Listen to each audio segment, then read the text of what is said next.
Donc aujourd'hui, on va vous parler de design fiction pour s'interroger des différents sujets d'IA. Très rapidement, ça marche. Je vais parler de qui on est, la société Suricast Consulting. On est une petite société, donc peut-être, j'espère que vous avez entendu parler de nous, de 50 personnes environ. Donc des consultants, principalement en transformation digitale, mais on a des personnes qui sont plus orientées métiers, d'autres qui sont plus orientées tech. Et on se veut un cabinet qui se va un petit peu sur toute la chaîne d'accompagnement de nos clients, aussi bien de la stratégie à des choses un peu plus opérationnelles. Et notre positionnement, c'est qu'on travaille principalement pour des comptes du CAC 40. Donc voilà rapidement pour nous. On est une jeune entreprise qui a environ 5 ans et depuis le début, les sujets d'intelligence artificielle sont arrivés. On y a pensé, on y a travaillé et nos clients nous demandaient de plus en plus de choses. Donc aujourd'hui, on a travaillé principalement sur les secteurs où on est le plus présent, c'est-à-dire le retail par exemple, où on a développé un petit peu beaucoup de sujets autour de l'intelligence artificielle. On a plusieurs partenaires avec lesquels on accompagne nos clients, donc on a des offres à ce sujet. On travaille aussi beaucoup avec des entreprises qui ont des labs de data, des labs de données, qu'on appelle parfois labs d'intelligence artificielle. Et là aussi, on essaie de les accompagner sur ces labs pour les rendre un peu plus opérationnels, un petit peu plus efficaces. Donc c'est différents sujets qu'on aborde aujourd'hui avec l'intelligence artificielle, donc des choses un peu plus techniques. Mais aujourd'hui, on a décidé de vous parler d'un sujet un peu différent. C'est d'un outil dont on va parler qui s'appelle le design fiction et qu'on a décidé d'appliquer à l'IA, aussi bien chez nos clients que chez nous. Et c'est de ça qu'on va vous parler aujourd'hui. Et c'est donc Marine qui va prendre la main pour vous expliquer un petit peu ce que c'est et ce qu'on a fait. Bonjour. Donc avant de commencer à parler de design fiction appliqué à l'IA, on va déjà commencer à parler un petit peu de design fiction pour vous remettre peut-être un petit peu les bases. Alors le design fiction, comme son nom l'indique, c'est une des pratiques du design, c'est une pratique tirée du design spéculatif. Et donc contrairement aux autres pratiques un peu plus connues comme le design d'objet ou le design thinking que vous avez déjà peut-être pratiqué, ça n'a pas pour finalité en fait de concevoir un produit ou un usage. C'est une pratique qui a pour vocation de générer du débat. C'est vraiment un outil de questionnement, un outil d'aide à la décision qui a pour vocation de vous aider à vous forger des convictions en fait, et du coup prendre des décisions très concrètes à des fins d'une stratégie à venir. C'est une méthode qui s'inspire directement des imaginaires de la science-fiction et beaucoup de la culture populaire également, et qui permet en fait de projeter une techno émergente, un usage, un service, peu importe, dans un futur qui soit plausible. C'est vraiment une des conditions prédominantes de cette approche, c'est un principe de vraisemblance. On a besoin de matérialiser et de faire vivre un futur qui nous paraît probable, possible, et d'aller le chahuter un petit peu pour essayer d'en tirer des convictions. L'idée, c'est on prend une hypothèse sur l'avenir, on va aller jouer un peu avec la limite, tester les conséquences un peu lointaines, un peu extrêmes de ces hypothèses, et essayer finalement de faire émerger au travers de ces discussions les problématiques et les enjeux à adresser dans le présent. Parce que, rappelons-le, c'est un outil qui a une vraie finalité, c'est de prendre une décision stratégique permettant de passer d'un futur qui est donc probable, celui qu'on a mis en scène, à un futur souhaitable, celui qu'on aimerait voir émerger. Il y a énormément d'objets ou d'expériences de design fiction qui ont émergé ces 20 dernières années. J'en ai sélectionné 5, mais j'aurais pu en mettre beaucoup d'autres. À l'origine du mouvement, c'était plutôt une pratique avec une teinte plutôt artistique, critique. Donc, j'ai mis par exemple le premier objet qui fait un peu référence en la matière, qui est l'implant dentaire connecté de James Auger et Jimmy Loiseau. C'est une invention de leur part qui est donc une dent implantable avec une petite puce connectée et qui permettrait en fait de passer des coups de fil juste par la simple pensée et par le cerveau. Donc ça, on était en 2002, en pleine émergence de téléphonie mobile, toutes les problématiques d'être de plus en plus connectés. Et l'idée était de revenir avec un regard critique sur finalement ces biotechnologies et ce besoin de connexion permanent. Il a quand même été élu invention de l'année 2002, alors que c'était donc une fausse invention. Voilà. Bon, en tant qu'amateur d'IA, vous avez probablement entendu parler du procès qui s'est tenu l'année dernière où Au Palais de justice de Paris, on a jugé une IA de voiture connectée, Eureka, qui était impliquée dans un accident de voiture. Voilà, on a tout un exemple, tout un imaginaire, tout un ensemble d'expérimentations de design fiction qui ont eu lieu ces dernières années et de plus en plus présents dans la sphère publique et maintenant également de plus en plus en entreprise. Et c'est là qu'on intervient. Hop, non. Voilà.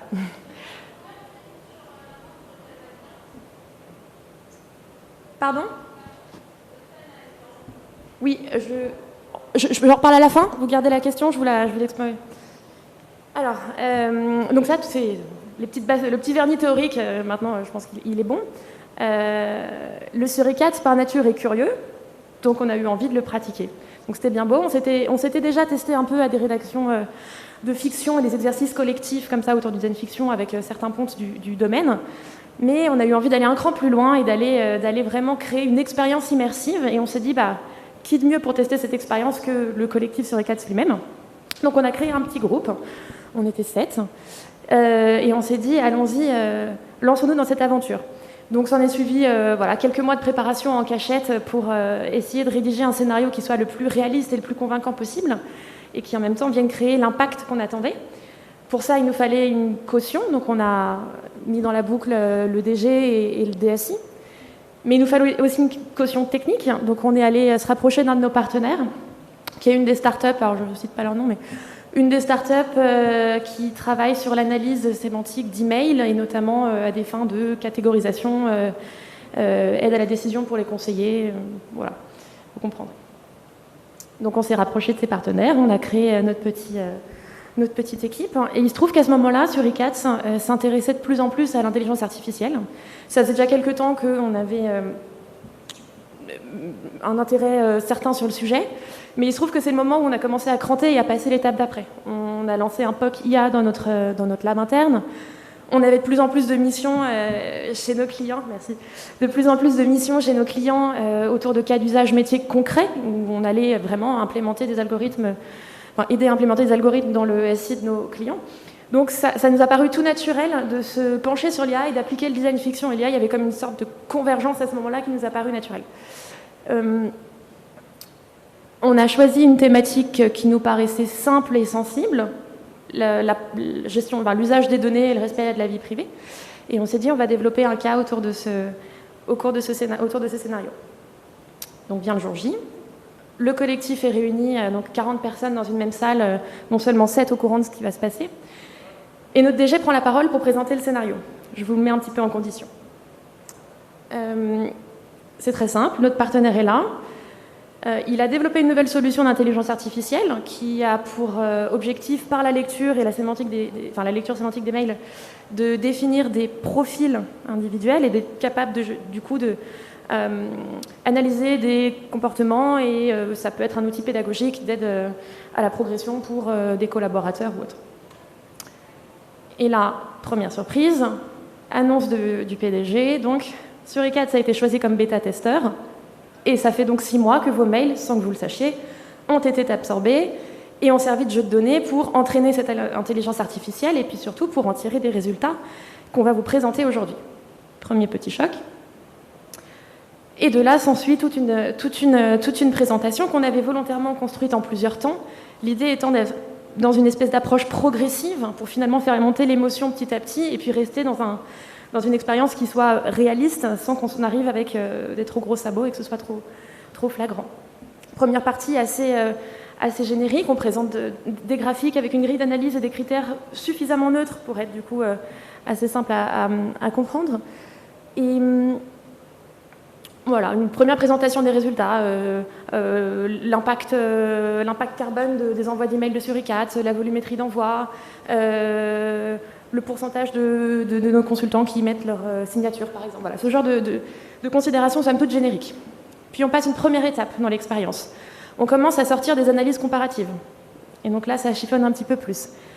Comment se positionnent les femmes du collectif par rapport aux hommes ?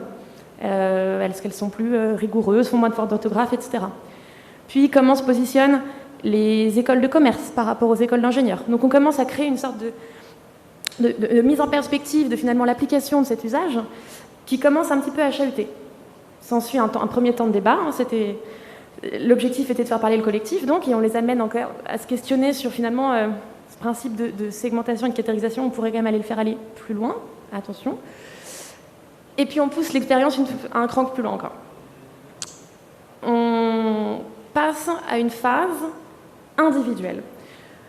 On avait produit des grilles où on a volontairement donc, affiché 3 bêta-testeurs, on va dire, qu'on a volontairement nommés sur nos grilles. Alors je vous rassure, ils étaient dans la confidence et ils faisaient partie du collectif.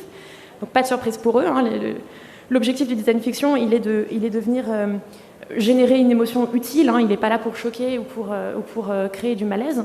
Donc ils étaient totalement dans la confidence, mais l'idée était de mettre en avant le côté on peut vous montrer du doigt et on peut créer une notation. Et donc on avait fait des notes selon un certain nombre de critères, qualité orthographique, maturité, etc. Et un certain nombre de recommandations et textes d'amélioration. Et là, on a senti que ça y est, ça commençait à titiller un petit peu. On a mis fin à l'expérimentation à ce moment-là, en se disant on ne veut pas aller trop loin non plus, et s'en est suivi une dernière phase de débat, à chaud, qui nous a permis de récupérer énormément d'informations hyper utiles. Et du coup, avant de venir sur la conclusion de cet exercice, je vais laisser Lucille, qui a vécu l'expérience, vous raconter un peu son point de vue de l'intérieur. Je sens ça un peu. Alors bonjour, oui, donc cette expérience, j'étais chez Suricats depuis 2 semaines. J'ai été un peu victime de ce design fiction. Et donc sur cette slide, là, vous voyez un petit peu des verbatim qui sont sortis de la phase de débat de cette expérience. Donc de mon point de vue, en fait, il y a plusieurs choses qui ont fait que cette expérience a bien fonctionné. Déjà, c'était l'aspect très réaliste de l'expérience. En fait, donc il y a eu des diagrammes, des chiffres, et il y a eu donc le directeur général qui est venu s'exprimer, notre partenaire qui était un partenaire tout à fait logique avec une solution qui était probable, en fait, une solution d'analyse de mail un peu poussée. Donc tout était cohérent. Et ensuite, il y a eu donc cet aspect crescendo qui a fait qu'on n'a pas été brusqué d'un coup et qu'on n'a pas eu une grosse phase de débat dès le début et que petit à petit, on y croyait toujours. Même si c'était tout de même un peu dur à entendre. Ensuite, donc, il y a eu le poids de l'émotionnel qui était, je pense, important dans la prise de conscience qu'on a eue. Parce qu'en fait, au début, ce qui se passe, c'est qu'on a donc ces étapes progressives, mais c'est vraiment au moment où ça devient personnel sur des personnes, sur nos collègues. Heureusement qu'ils étaient dans la confidence, sinon le but, voilà, c'est pas de choquer, comme l'a dit Marine. Mais on s'est dit, oui, vraiment, j'aimerais pas être à leur place. Et là, on a eu une prise de conscience parce que c'est des personnes qu'on connaît et on n'aimerait pas que ça nous arrive à nous et on arrive à se mettre à leur place, en fait. Donc je pense que c'était un peu intéressant pour aussi se l'appliquer à des clients par la suite. Donc ensuite, il y a eu le fait de déclencher, de modérer les réactions parce que il y a 2 choses qui se passent, en fait. Il y a l'effet de groupe. Si personne ne réagit, en fait, personne ne va réagir parce qu'on est dans une dynamique d'entreprise, etc. Et il y a aussi l'effet inverse qui fait que si quelqu'un, à un moment, le prend très mal et s'en va, c'est important de protéger, de la prévenir, de prévoir des personnes pour aller lui donner un peu le poteau rose et encadrer l'expérience. Donc c'est, je pense, beaucoup de préparation pour que ce soit réaliste, progressif, etc. Et ensuite, quelque chose d'essentiel, je pense, c'est la place de la parole. Donc il y a eu plusieurs temps de débat aux différentes étapes de l'expérimentation. Et surtout, en fait, il ne faut pas conserver l'image des personnes qu'on a eues à ce moment-là, parce qu'on ne sait pas comment est-ce qu'on pourrait réagir dans ce genre de moment, ça nous touche personnellement. Donc il y a eu cette phase de questionnement après l'XP, où il y a beaucoup de gens qui se sont dit après ça, mais en fait, j'ai pas du tout assez réagi. Je pense notamment à un collègue qui ça a suivi pendant un certain temps, où il s'est dit j'aurais dû plus réagir, plus prendre ça en considération sur le moment, et au final ça l'a suivi dans ses missions futures, où il s'est dit l'IA, faut faire attention, et il faut que je me mette à la place en fait des personnes pour lesquelles on va implanter des solutions d'automatisation, de machine learning, ce genre de choses. Et donc voilà, c'était vraiment, je pense, l'idée, c'est quand même de se faire des convictions à la fin, et c'est de titiller un peu sans aller trop loin, et là-dessus c'était quand même très intéressant.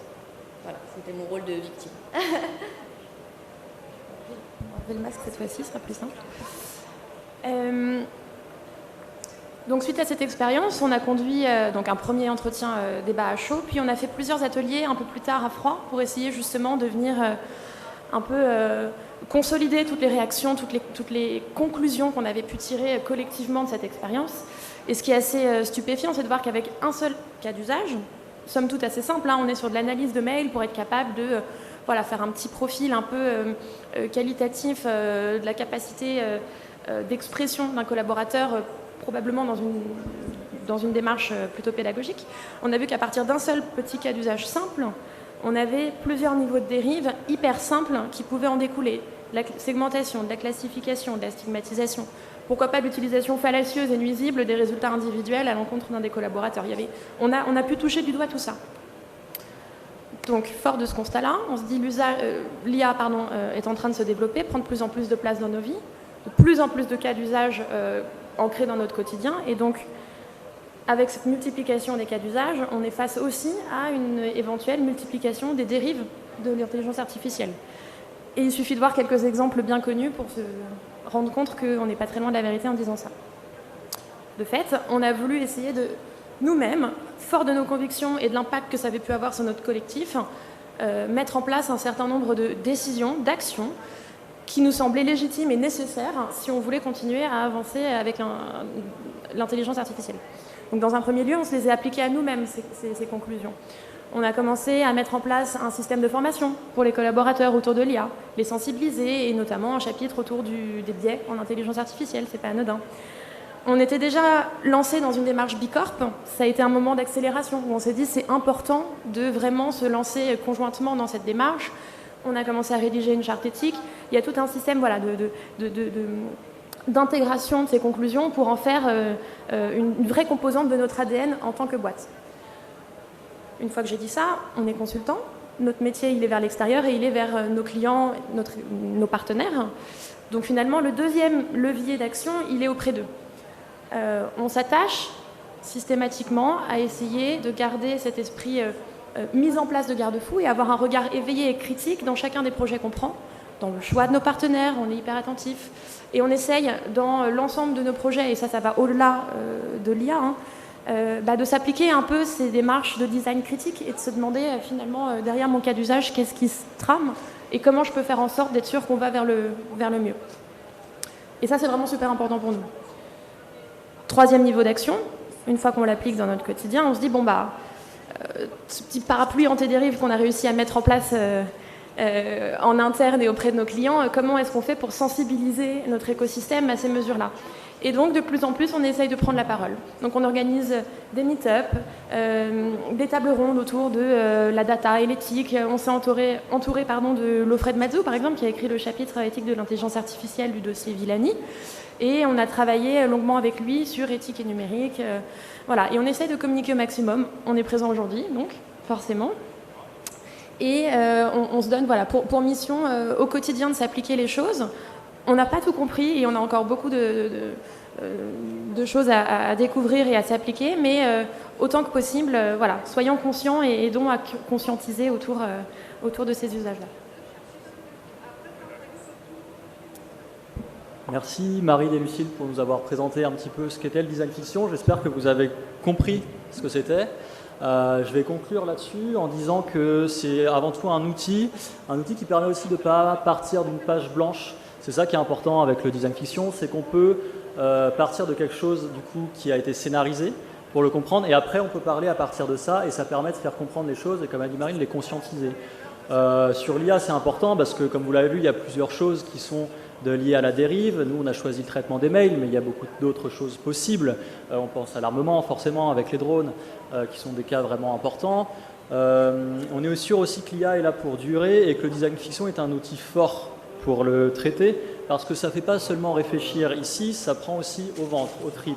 Et c'est ça qui est important, c'est qu'à la fin, il y a toujours dans la tête des gens cette petite musique qui dit « j'ai vécu ça, j'ai vécu cette injustice, quand je suis développeur, quand je travaille sur l'IA, je vais éviter les biais, même si je sais que c'est dans les données, je vais essayer de faire en sorte de réfléchir à qu'est-ce que ça peut créer, est-ce que ça peut créer des injustices ?»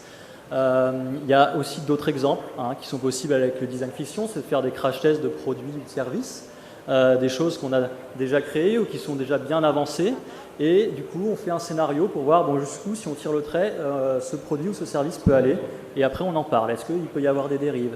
Sur la conduite du changement, il y a beaucoup de choses qui sont vraiment concrètes maintenant. L'IA, le RPA qui va toucher des jobs, alors on a beau dire que c'est des gens qui vont faire autre chose, oui mais quoi? Et typiquement, faire un scénario design fiction, c'est une possibilité. On dit, voilà, ces gens vont faire ça, et après on en parle, qu'est-ce que vous en pensez? Et il y a aussi d'imaginer des nouveaux produits, services. On pense par exemple à la Poste qui mettrait des nouveaux guichets avec de l'IA absolument partout.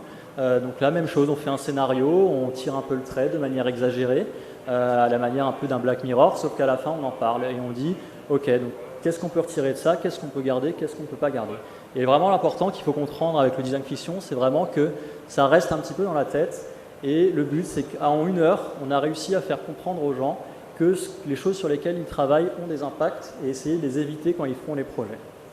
Donc je vous remercie de nous avoir écoutés, j'espère que ça vous a plu et n'hésitez pas si vous avez des questions pour nous.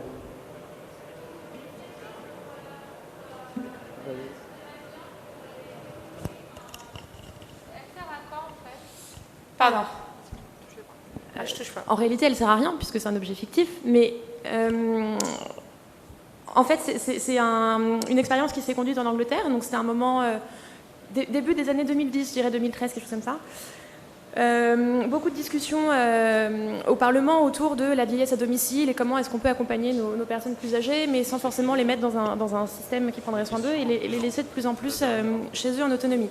Forcément, ce type de débat amène à des questions sur les développements d'usage, les développements techno qui vont pouvoir accompagner ces personnes-là dans leurs vieux jours sans forcément en plus grande autonomie. Et donc il y a un collectif de designers qui a souhaité venir proposer une expérience de design fiction en créant 2 objets. L'un d'eux était donc la fameuse montre euthanasiante. Le nom du projet c'est Soulage, si ça vous intéresse d'aller regarder.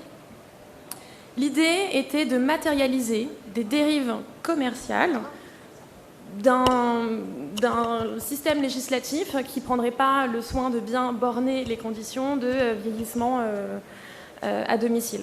Et donc c'était d'aller matérialiser une montre qui permet en fait à une personne âgée de venir mettre fin à ses jours en un clic. Alors, le principe est mieux développé parce que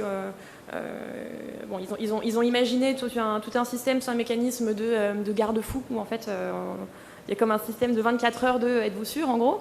Mais le principe est bien là, c'est pourquoi pas demain si je vieillis seule chez moi et qu'à un moment j'y arrive plus et je suis suffisamment, j'estime que j'ai fait mon petit bout de route. Pourquoi ne pas avoir une montre qui me permettrait directement, sans assistance médicale, de mettre fin à mes jours. Et donc ils ont amené ce produit. Ils ont en fait, ils ont créé des groupes de travail, à la fois constitués de parlementaires, mais aussi de personnes de la sphère publique. Et ils ont exploré un peu ces thématiques-là. Et donc l'objet de design fiction, la montre en soi, n'est en fait qu'une matérialisation d'une dérive possible et qui amène à la discussion. Et accompagné de cette montre, ce qui est intéressant, parce que c'est pas non plus que biaisé, il y avait un flyer, un faux flyer du coup, qui expliquait, un faux flyer de propagande anti-euthanasie. Voilà, donc l'idée c'est vraiment de créer un débat en posant une problématique, en la matérialisant, en la rendant concrète. Donc c'était une montre semi-fonctionnelle, c'est-à-dire qu'il n'y avait pas le produit dedans, mais en théorie c'est quelque chose qui aurait pu fonctionner. Et donc ils ont apporté l'objet, et ce qui est drôle, c'est qu'il y a plusieurs des parlementaires dans la salle qui ont refusé de l'essayer. Donc c'est dire que ça crée de l'émotion, quand on est face à quelque chose. Oui. La personne qui a subi,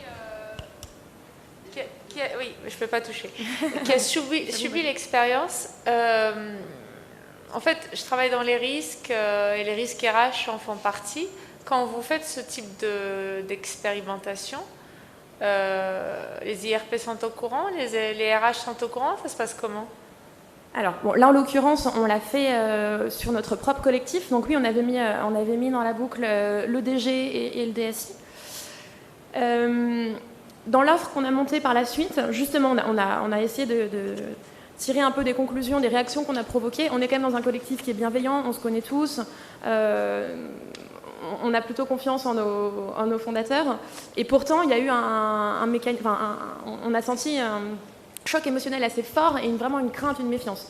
Donc on s'attache, nous, dans notre offre, ou en tout cas dans ce qu'on propose à nos clients, à ne pas aller chercher le malaise et surtout pas aller provoquer des choses un peu compliquées. Donc effectivement, ça passe par... déjà, aller tâter un peu le terrain et voir dans quel contexte on s'engage. Il ne s'agit pas d'aller utiliser ça comme un outil qui puisse nuire à qui que ce soit. Les RH sont ou peuvent être prévenus sans problème. En tout cas, on s'assure qu'il y a des garde-fous nécessaires. Et le design fiction n'est pas nécessairement le mot n'est pas le bon, subi, enfin caché. C'est-à-dire que nous, on avait fait le choix pour une expérience immersive plus forte de ne pas expliquer que c'était une expérience de design fiction. Mais par exemple, si je reprends l'exemple de la montre dont je vous parlais tout à l'heure, les participants savaient que c'était un objet fictif. C'est juste une matérialisation. Donc nous, on avait fait ce choix-là parce qu'on trouvait que c'était plus impactant et qu'on voulait aller un peu au bout de l'exercice. Mais il y a plein d'exercices de design fiction qui peuvent se faire en toute connaissance de cause pour mettre du coup peut-être plus à l'aise les personnes de l'assistance qui y participent. Par contre, c'est important que ce soit immersif. Et donc, voilà, on fait en sorte de garder les bonnes mesures pour que tout le monde sorte de cette expérience impacté, mais pas choqué ou pas, voilà, pas d'une manière négative. D'autres questions? Bon, bah, merci beaucoup.